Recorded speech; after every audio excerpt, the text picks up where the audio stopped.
Assalamualaikum warahmatullahi wabarakatuh. Ketemu lagi dengan saya Andre, tentunya di channel kesayangan kita, channel Jelang Malam.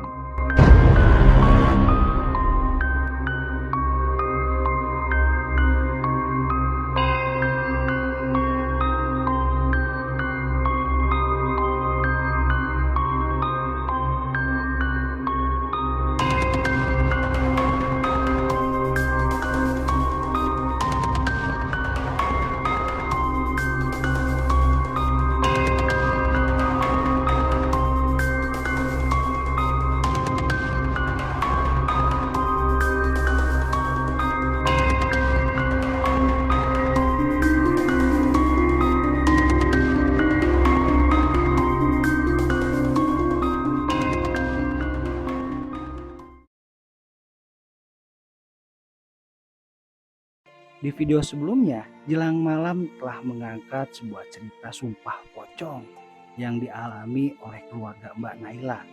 Banyak hikmah yang harus kita petik dari cerita tersebut. Nah, buat sahabat Jelang Malam yang belum nonton, nanti saya sematkan linknya ya. Di video kali ini, Jelang Malam akan mengangkat sebuah cerita nyata ya. Tempat, waktu, dan kejadian, bahkan narasumber dirahasiakan. Gak menunggu lama lagi, ceritanya dimulai dari sini. Namaku Ayu. Aku lahir dan besar di desa kecil dengan pemandangan asri dan hijau dengan udara minim polusi. Pegunungan yang menjulang tinggi, hamparan sawah, hutan dengan pepohonan lebat, dan sungai dengan aliran debit air yang besar sudah menjadi pemandangan sehari-hari. Desa tempat tinggalku memang terletak berdekatan dengan beberapa gunung yang sering dijadikan tempat pendakian beberapa pencinta alam. Dan aku juga sering mendaki gunung sendirian tanpa ada yang menemani. Di beberapa gunung yang aku daki, aku selalu bertemu penunggu tak kasat mata yang menjaga tempat itu. Mungkin terdengar aneh, namun sejak kecil aku memang peka dan bisa berkomunikasi dengan yang tak kasat mata. Ayo, kamu ke desa sebelah. Antar ini ke rumah Bude Dewi ya. Nenekku memintaku mengantar semur ayam yang baru saja dibuatnya. Aku memang hanya tinggal dengan nenek dan ibu. Ayah sudah lama meninggal karena sakit sejak usiaku menginjak 4 tahun. Aku bergegas mengayuh sepeda dengan membawa makanan dalam rantang. Jika sedang membawa makanan, aku selalu memasukkan daun sirih sebagai syarat agar tidak diganggu apapun. Itu sudah menjadi tradisi di desaku. Dan nenek juga selalu melakukannya. Aku mengayuh sepeda dengan cepat, melewati beberapa jalan setapak dan curam dengan sepeda butut berwarna biru pemberian Bude Dewi. Ini adalah satu-satunya alat transportasi yang aku miliki. Ayo, hati-hati di jalan. Seorang perempuan berambut panjang dan hitam, penunggu pohon nangka, menyapa sambil tersenyum. Perempuan parubaya berbaju hitam cantik itu memang sudah lama menunggu pohon nangka yang berbuah lebat di desa. Namun anehnya, dia tak pernah mengganggu warga dan hanya selalu duduk memperhatikan orang yang melewatinya. Iya, terima kasih. Aku menjawabnya dengan lembut. Setidaknya aku harus menjawab untuk menyenangkan hatinya. Ya, tak ada salahnya untuk berbuat baik kepada sesama makhluk ciptaan Tuhan Yang Maha Esa. Aku mengayuh sepeda lebih cepat. Melewati sebuah sungai besar dengan debit air deras membuatku berhenti sejenak. Sekedar menghirup udara di sekitar sungai yang masih terasa sangat sejuk. Namun, arus sungai yang deras membuatku tertarik ingin masuk dan berenang di dalamnya. Masuklah ke dalam air, maka dirimu akan menemukan kenyamanan. Sebuah suara lembut berbisik di telingaku. Aku mulai terhipnotis dan berjalan mengikuti suara itu dan masuk ke dalam air. Perlahan aku mulai melangkah, masuk ke dalam sungai yang alirannya cukup deras. Ya, begitu sayang. Masuklah lebih dalam ke dalam aliran sungai. Datanglah padaku. Aku akan membuatmu bahagia. Suara itu kembali berbisik di telingaku. Suara yang semakin membuatku tak sadar dan terus masuk ke dalam sungai yang dalam dan beraliran cukup deras. Ayo berhenti. Si cantik penunggu pohon nangka menarik tanganku. Aku menatapnya dengan bingung dan baru merasakan dingin di kedua kakiku. Aku masuk ke dalam sungai yang cukup dalam, setinggi lutut dan baru sadar setelah si cantik menarik tanganku. Aku bergegas keluar dari sungai dengan bantuan si cantik. Si cantik mengawasiku saat keluar dari sungai dan tak sedikit pun mengalihkan pandangannya sampai aku tiba di tepian sungai. Entah kenapa saat itu suasananya sangat sepi dan tak ada siapapun di sekitar sungai.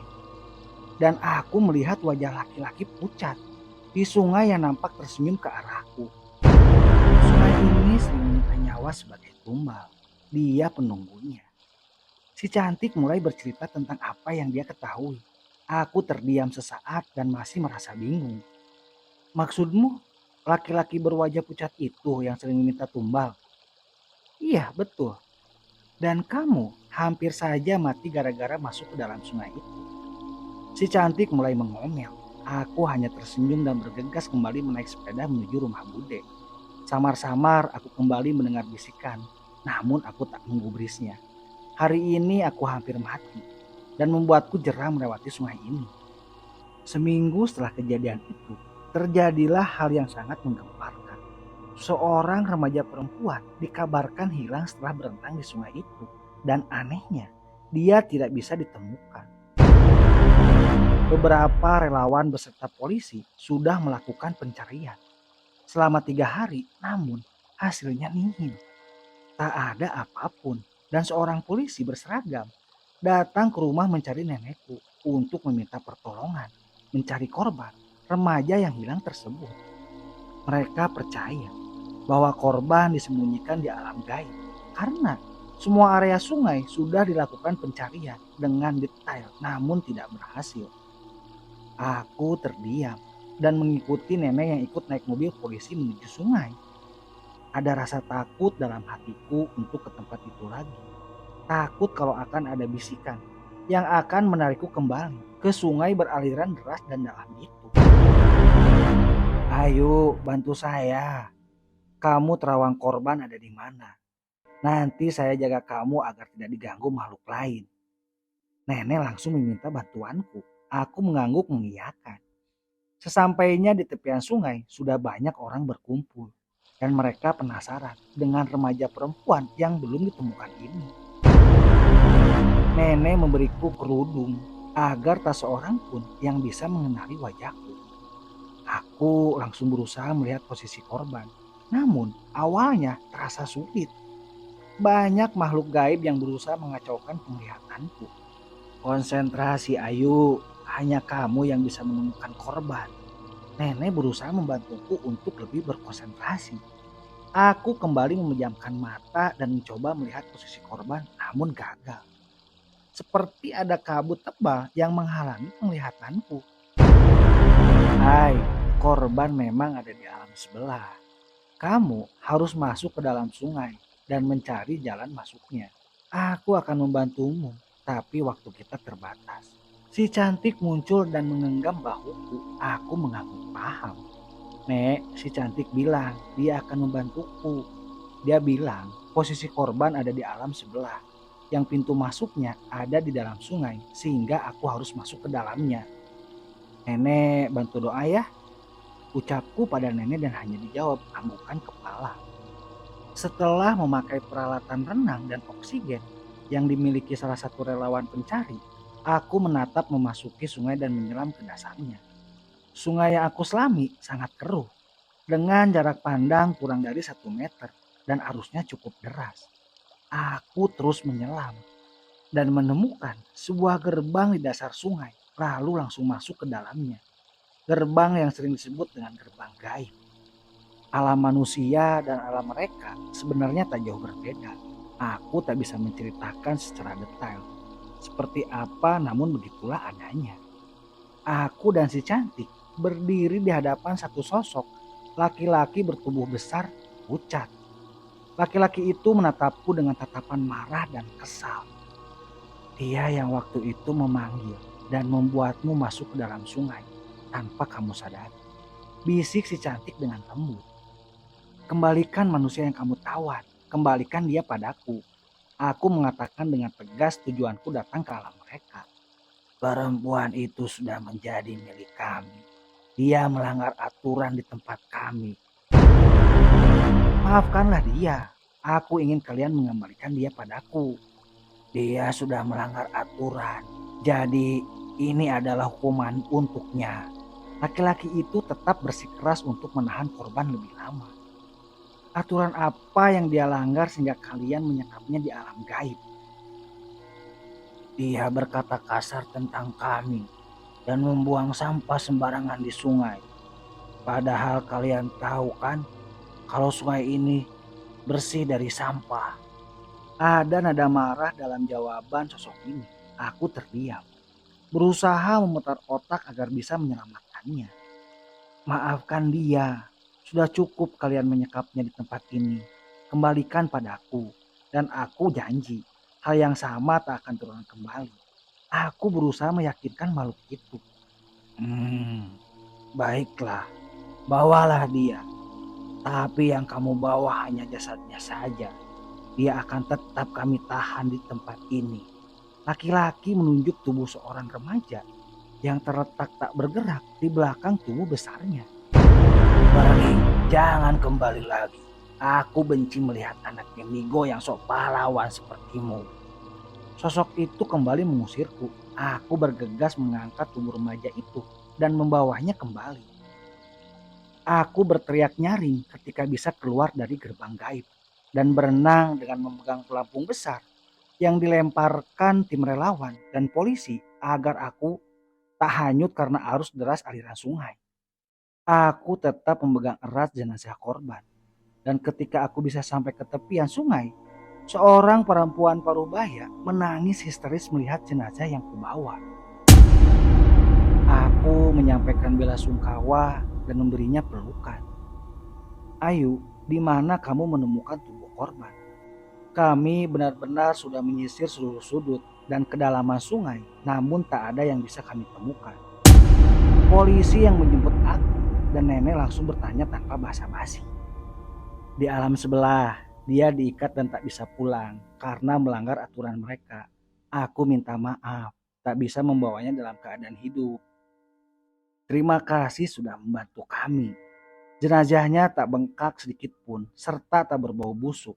Tapi kalau boleh tahu, hal apa yang dilanggar korban sehingga meninggal? Berkata kasar dan buang sampah sembarangan. Om tahu kan, kalau sungai ini bersih tanpa sampah. Maksudmu korban melanggar itu? Aku mengangguk, lalu berbisik lembut di telinganya. Sukmanya tetap ditahan di alam sana dan hanya jasadnya yang bisa kubawa.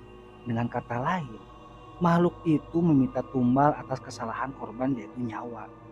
Aku minta maaf tak bisa berbuat banyak. Tolong antarkan aku dan nenek pulang. Kami lelah. Om polisi itu mengangguk paham lalu mengantarkan kami pulang. Aku hanya memandang sungai itu dan kembali mendengar suara bisikan aneh. Jika ada yang melakukan pelanggaran aturan kami, dialah yang akan menjadi tumbal kami selanjutnya. Tubuhku bergidik ngeri. Hari ini menjadi hari yang berharga, sekaligus menyedihkan untukku.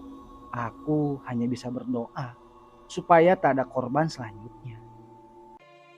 Sekian cerita kali ini ya. Baik sahabat Gilang Malam, kita ambil hikmahnya aja yang positif ya.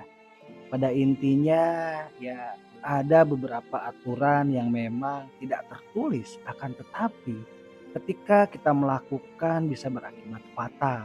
Nah, ini diceritakan Ayu, seorang gadis desa yang indigo. Bahkan ada teman gaibnya ya ini, si cantik ya. Ini menarik juga ya menurut saya.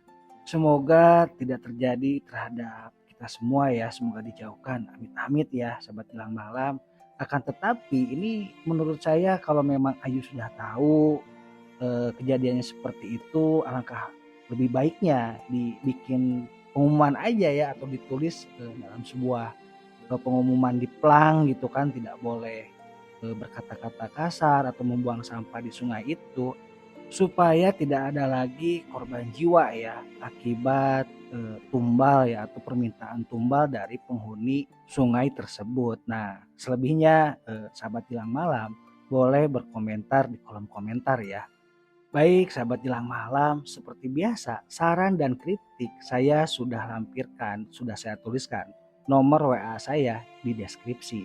Nah, bagi teman-teman setia Gilang Malam, kalau punya cerita horor atau misteri, boleh langsung kirim aja ya. Insya Allah nanti saya bawain versi Gilang Malam. Nah, kalau misalkan Gilang Malam ini muncul di beranda teman-teman yang belum subscribe, rasakan dulu sensasinya. Kalau teman-teman terhibur dan suka sama cerita-ceritanya Gilang Malam, langsung saja subscribe dan jangan lupa tekan tombol loncengnya supaya video-video terbaru dari Gilang Malam terupdate setiap harinya. Karena Gilang Malam setiap harinya update 1 video dan 3 short video ya. Nah, sebagai informasi untuk hari Minggu Gilang Malam upload jam 3 sore ya. Jadi sengaja nih biar bisa menemani hari liburnya, hari weekendnya sahabat Gilang Malam ya. Nah, baik sahabat Gilang Malam, apabila ada kata-kata yang salah, ada kata-kata yang intonasinya kurang baik, mohon dimaklum. Atau misalkan ada kata-kata yang tidak mengenakan ya, mohon dimaklum dan saya minta maaf. Baik sahabat Gilang Malam, sekian dari saya. Wassalamualaikum warahmatullahi wabarakatuh.